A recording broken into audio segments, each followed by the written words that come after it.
اسے کچھ بھی دھیان نہیں دیتے. ابھی سو رہا ہے, ابھی لیٹا ہوا ہے, ابھی پڑا ہوا ہے, ابھی چلاتا نہیں ہے, ابھی بولتا نہیں ہے, اٹھا پٹک نہیں کرتا ہے, ہم کچھ دھیان نہیں دیتے ہیں. جب وہ ہماری طرف ملتفت ہوتا ہے, روتا ہے, چلاتا ہے, تو ہم اس کی طرف ملتفت ہوتے ہیں. لیکن رب وہ ہے جس کی نظر رحمت کسی وقت اپنے بندوں سے ہٹتی نہیں ہے, ہر وقت دیکھتا ہے. کیوں دیکھتا ہے؟ اور اس امت کو تو بہت پیار سے دیکھتا ہے, اس لیے کہ یہ امت محبوب ہے.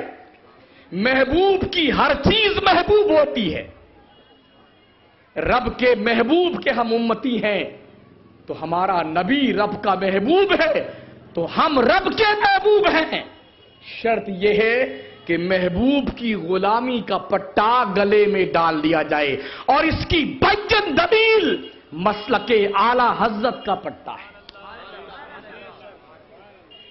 بزرگان دین کا طریقہ کار ہے, وہ روش ہے جس پر انبیاء, مرسلین, صالحین, متقی, پرہیزگار لوگ چلتے ہیں. اس ٹریک پر چلنے والا کبھی بھی گمراہ نہیں ہو سکتا ہے, بلکہ اپنے رب کی رحمت کے جلو میں پہنچ کر کے دخول جنت کا حقدار بن جائے گا.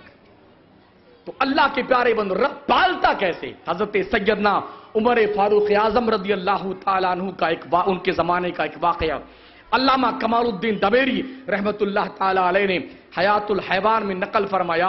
ایک دن سرکار فاروق اعظم تشریف فرما تھے, اور آپ کے ساتھ آپ کے احباب کا ایک جمع غفیر تھا. آپ نے دیکھا ایک شخص آیا, اس کے ساتھ میں اس کا ایک نوجوان بچہ ہے. اس نے آ کے سلام کیا, بچے نے سلام کیا, دونوں بیٹھ گئے حکم پا کر کے. حضرت عمر نے فرمایا, جناب آپ جیسا آدمی اور آپ کے جیسا بیٹا, جو دونوں بالکل ہم شکل ہیں, ایسی ہم شکل کے لوگ اور ایسی شباہت, ایسی یکسانیت ہم نے کوے کے بھی اندر نہیں دیکھی. تو اس بندے نے کیا عرض کیا کہ حضور, اس کے پیچھے ایک راز ہے, ایک حکمت ہے, ایک واقعہ پوشیدہ ہے. سرکار عمر فاروق اعظم نے فرمایا, بتاؤ, بیان کرو وہ واقعہ کیا ہے. وہ کھڑا ہو گیا, اس نے کہا, حضور میری بیوی حاملہ تھی اور میں سفر پہ جانے والا تھا, کچھ ہی دن باقی تھے بچے کے تولد ہونے کے. میں جب سفر کے لیے عازم ہوا, سفر پر روانہ ہوا, تو بیوی نے کہا, شوہر نامدار, مجھے اس کنڈیشن میں آپ چھوڑ کے جا رہے ہیں؟ چند دنوں میں بچے کی ولادت ہونے والی ہے, کوئی یہاں پڑوسی نہیں, پرسان حال نہیں, ہر شخص نفسی نفسی مبتلا ہے, اور آپ مجھے اس حال میں چھوڑ کے جا رہے ہیں. تو حضور میں نے اپنی بیوی سے یہ کہا کہ جو کچھ تیرے پیٹ میں ہے میں اسے رب کی حفاظت میں دے کے جا رہا. اتنا کہا, سامان سفر اٹھایا, سفر پہ روانہ ہوا. وہ عرض کرتے ہیں کہ حضور والا, میں تقریباً 6 مہینہ باہر رہا, اور 6 مہینے کے بعد جب میں واپس آیا تو میرے جانے کے فوراً 8-10 دن کے بعد میرے گھر میں ایک بچہ پیدا ہوا. اور بچہ پیدا ہونے والا تھا. درد دل میں ہماری بیوی مطلع ہوئی, اور جب درد دل شروع ہوا, اسی کنڈیشن میں کہ بھی بچہ پیدا نہیں ہوا, میری بیوی کا انتقال ہو گیا. میرے بھائیوں نے, میرے خاندان والوں نے میری بیوی کا سارا انتظام کیا کفن دفن کا, اور بچہ پیٹ میں ہی تھا. بیوی کو ہمارے دفنا کے قبر میں اور چلے آئے. 6 مہینے بعد جب میں اپنے سفر سے واپس آیا تو میں نے اپنے گھر کے دروازے پر پہنچ کر کے دیکھا تو دروازے پہ کنڈی لگی ہوئی تھی. میں نے پڑوسیوں سے پوچھا, بھائیوں سے پوچھا کہ میری بیوی کہاں ہے. تو لوگوں نے بتایا, تمہارے جانے کے بعد بیوی کی تمہارے بچہ پیدا ہونے والا تھا, عین اس کنڈیشن میں ابھی بچہ پیدا نہ ہوا تھا, تمہاری بیوی کا انتقال ہو گیا درد ذہ کی کیفیت میں, تو ہم نے اس کو قبرستان میں دفن کر دیا ہے. تقریباً 6.25 مہینے 6.5 مہینے ہو رہے ہیں اس کو دفن کیے ہوئے. روتا رہا, وہ روتا رہا, کہا مجھے میری بیوی کی قبر کے پاس لے چلو. بھائیوں کے جلو میں وہ قبرستان گیا, اور قبرستان جانے کے بعد اپنی بیوی کی قبر کے پاس بیٹھ کے گھنٹوں روتا رہا. وہ شام ہوئی, دن غروب ہوا, اور جب اندھیرا غالب آنے لگا, بھائیوں نے اپنے بھائی کا ہاتھ پکڑا, کہا بھائی جان سب کے ساتھ یہی ہوتا ہے, ہر شخص کو مرنا ہے. آپ کی بیوی نے اپنے رب کے حکم کو قبول کیا ہے, انتقال ہو گیا ہے, چلیے صبر کیجئے, ان اللہ مع الصابرین, اللہ صابروں کے ساتھ میں ہے. وہ کہتے ہیں کہ حضور میں روتا ہوا اٹھا, میرے بھائی مجھے گھسیٹ کے قبرستان سے باہر لائے. جب قبرستان سے باہر ہم ہوئے تو ہم پلٹ کر کے اپنے بیوی قبر کی طرف مڑ کر دیکھتے رہے, چلتے رہے, پھر مڑ کے دیکھتے رہے. میری نظروں نے کیا دیکھا, میری بیوی کی قبر سے ایک روشنی نمودار ہوئی اور کافی دیر تک وہ روشنی قبر کے اوپر جلتی رہی. میں نے اپنے بھائیوں سے کہا, بھائیوں یہ تو بتاؤ یہ میری بیوی کی قبر پر روشنی کیسے ہوتی ہے؟ کہا یہ تو روز ہم دیکھتے ہیں, یہ روشنی ہم روز دیکھتے ہیں. کہا مجھے واپس چلو لیے, ہم واپس قبرستان جائیں گے. بھائیوں نے کہا روز کی بات ہے, کہاں جاؤ گے؟ کہا نہیں ضرور جائیں گے. بھائی قبرستان کے قریب آئے لیکن قبرستان کی باؤنڈری میں داخل نہ ہوئے. لیکن چونکہ ان کی بیوی تھی, ان کی قبر تھی بیوی کی, تو اپنی بیوی قبر کے پاس وہ بندہ گیا. جیسے قبر کے پاس پہنچا, وہ نور جو قبر کے اوپر معلق تھا قبر کے اندر پیوست ہو گیا. دل میں تجسس پیدا ہوا, یار یہ روشنی اوپر نکلی پھر اندر گئی. تو ذہن نے فیصلہ کیا, دماغ نے فیصلہ کیا, اپنے بیوی کی قبر کو کھودو. اس نے جلدی جلدی اپنی بیوی قبر کھودنا شروع کیا. 6 مہینے ہو گئے ہیں بیوی کو دفن کیے ہوئے. قبر کو کھودا, کیا دیکھا؟ 6 مہینے کا بچہ اس کی بیوی اپنے گود میں لیے ہوئے کھلا رہی ہے. یہ واقعہ دیکھ کے وہ بندہ برتے حیرت میں ڈوب گیا. بیوی نے اس ننھے سے بچے کو اپنے شوہر کی گود میں ڈالا, کہا یہ تمہاری امانت, اور جیسے گود میں دیا وہ پھر گری اور مر گئی, اپنی قبر میں سو گئی. اور بندہ اپنی بیٹی کو لے کے نکلا, قبر کو اس نے بند کیا. قبر سے آواز آئی, رب کی طرف سے منادی نے آواز دی, بندے اگر تو نے اپنی بیوی کو بھی رب کی حفاظت میں دیا ہوتا سفر پہ جاتے وقت, تو جیسے آج تیرا بیٹا تجھے مل گیا ہے, تیری بیوی بھی ملتی, تیرا بیٹا بھی تجھے مل جاتا. اگر بندہ اپنی امانت کو رب کی حفاظت میں دے کے گھر سے نکلتا ہے, اللہ اتنا بڑا محافظ حقیقی ہے, اپنے بندوں کے گمان کے مطابق وہ اپنے بندوں پہ رحم کرتا ہے, اور اپنے بندوں کی سپرد کی گئی امانت کو پروردگار ضائع نہیں کرتا ہے, بلکہ اس کی حفاظت ایسی کرتا ہے جیسی حفاظت دنیا کا کوئی انسان نہیں کر سکتا ہے. حضرت عمر نے فرمایا, واقعی میں تم نے بڑا عجیب و غریب واقعہ سنایا, اور ہماری تو آنکھیں بھر رہی ہیں کہ میرا رب کیسا محافظ حقیقی ہے, کیسی پرورش کرنے والا ہے, کیسی حفاظت کرنے والا ہے, کیسے پالنے والا ہے, کہ 6 مہینے تک قبر میں مری ہوئی عورت